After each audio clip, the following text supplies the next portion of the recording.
Alright everyone, welcome back. My name is Joe and this is Crypto Insight. In today's episode, we're going to be going over a couple of the new upgrades I've done to the mining shed in the last couple days.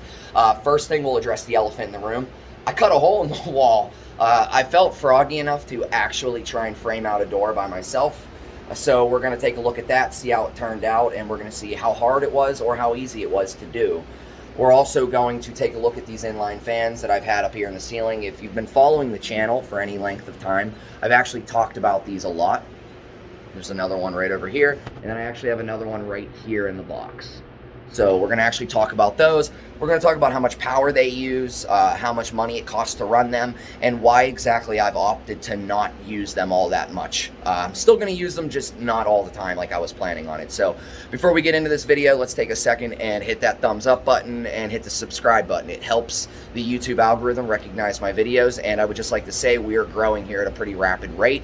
I know we took a break for a little while, but we're back, so make sure you share this video and let's get into this. Make sure you stick around to the end also. I got a lot of news that I'm going to be talking about where the shed's going, about where we're going as a company with Crypto Insight Mining, and what kind of content we're going to be putting out over the next couple of weeks. So make sure you stick around to the end. Let's get into this. I'm going to turn the camera around so we can see this. All right. So if you come over here, you can see this is the door. You can see that I framed it out. Now, I actually had some 2x4s left over from whenever I built the shed. So all I did was I put some 2x4s up here. I don't know with the sun. I don't know if you're going to be able to see it good from this angle. I will go outside. You can see, actually, let's just go outside. So this is what it looks like. It's really sunny. I apologize. So this is what it looks like from the outside. Let me actually close the door so y'all can see what it looks like. Now, I have not installed the doorknob yet. I do have the doorknob. It's right here. My girl's dad is actually a locksmith. He has a better doorknob that I'm going to be able to use, a more safer one with a deadbolt, and he's actually going to come over hopefully in the next few days and install that. So hopefully in the next video I'll be able to do it. So that's what it looks like whenever it's closed. As y'all can see, I did, unfortunately, it's a little rigged, but I did have to put some towels up here. And if you look, I did actually put some towels all the way around. There's some down here, and there's actually some towels all the way up and around. And the reason I did that is because it actually rains here in Pennsylvania pretty frequently. So it definitely starts to leak a little bit, but we actually had some rain last night. We had a good solid probably 3 hours of rain, pretty heavy rain actually, and as you can see, no water came in. This is an oil stain right here. I was waiting for somebody to call me out on it and say that, well, look, there's a wet spot right there. No, that's actually an oil stain. So, but as you can see, it didn't turn out too bad. I'm going to be completely honest, it was extremely easy to do. It was way easier than I thought it was going to be.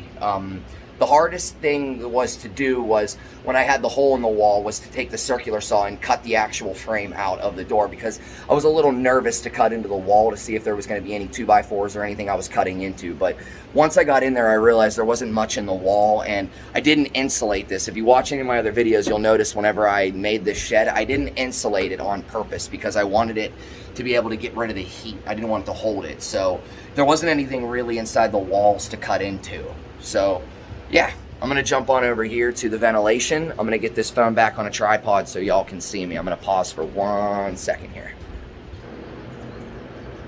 All right. We're back recording. I got the phone all set up on the tripod, so we're all good to go now. So one of the things that I wanted to get into was the inline fans. Now, I don't want to call myself a new miner, but as new miners online, and I don't know if any of you would consider yourselves this, a lot of people will bash you if you make any mistake or if you think you know what you're doing, and that's what kind of happened here. So I had a lot of people bashing me through my videos, telling me that I shouldn't be spending the money on fans, I shouldn't be installing inline fans, and you know, I have to get the heat out of here somewhere, so that's what I decided to do. And I don't think I was wrong, because it does work, but the problem is each one of these fans, let's get this out of here so you can see it. So this is an 8-inch inline fan. This is made by iPower. It gets about 745 CFMs, and it uses about 137 watts of power according to their website.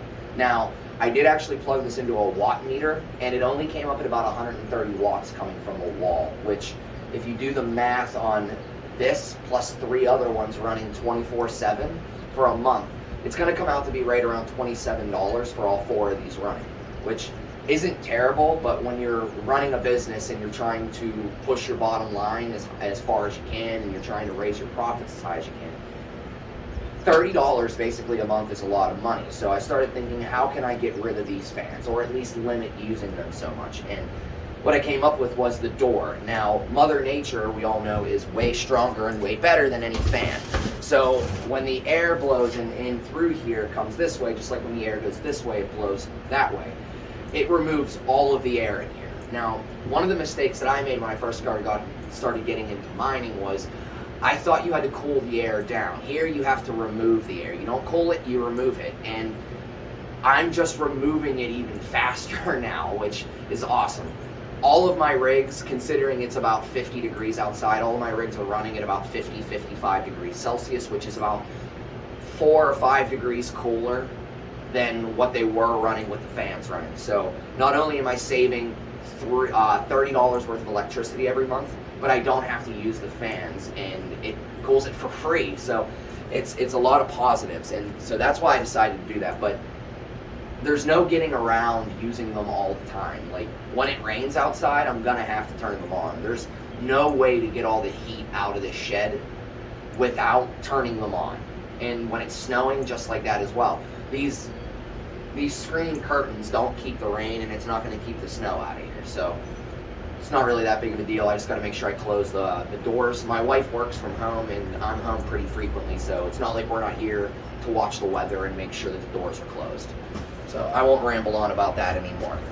So the only other thing that I really wanted to talk to you all about is the channel. There's a lot of stuff going on actually over the next couple weeks. So I'm pleased to announce that I actually got an investor. We're going to make this a legit business.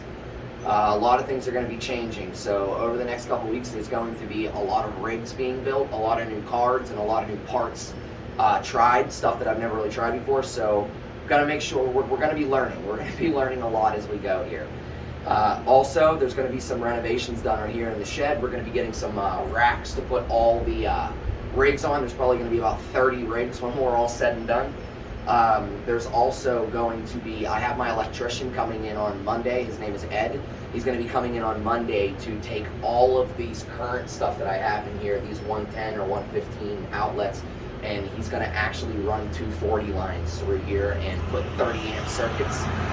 So this way I can hook everything up through 30 amp circuits, because that is what the internet says I needed. And once again, that was something else that I got kind of attacked for online, which it's not that you did it wrong, it's just there's a more efficient, safer way to do it, and that's what I'm always after. So I'll make sure that I do a better job at documenting all of this stuff over the next coming weeks, and I will make sure that I do a really good job documenting at least the electricity and all the rig builds. I apologize, I didn't do very good at videotaping that or anything else. I'm still getting used to this whole YouTubing lifestyle where you have to videotape everything. So yeah, lots of big things. I'm super excited to get this going. Probably going to have t-shirts and hoodies and stuff, because there's definitely some people asking for merch. Lots of things going on. Please make sure you like this video and you subscribe to the channel. Turn on that little bell notification so this way you get notified anytime I go live or post a video. There's lots of crazy things happening, so they're going to be moving really quick, and I just want to make sure that all of you guys stay connected. So I do know I should have put this in the beginning of the video. I'm really sorry. I don't mean to throw this in all the way at the end. But I actually had somebody message me and ask. They were curious about how much my mining farm was earning.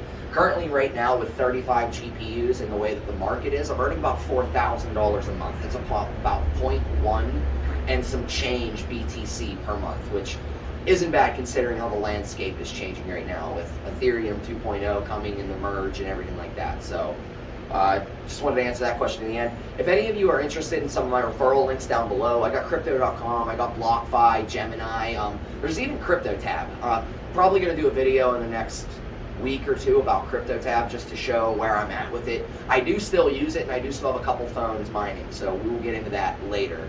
That's going to be about it for this video. I will see you all in the next one. Be safe. Peace.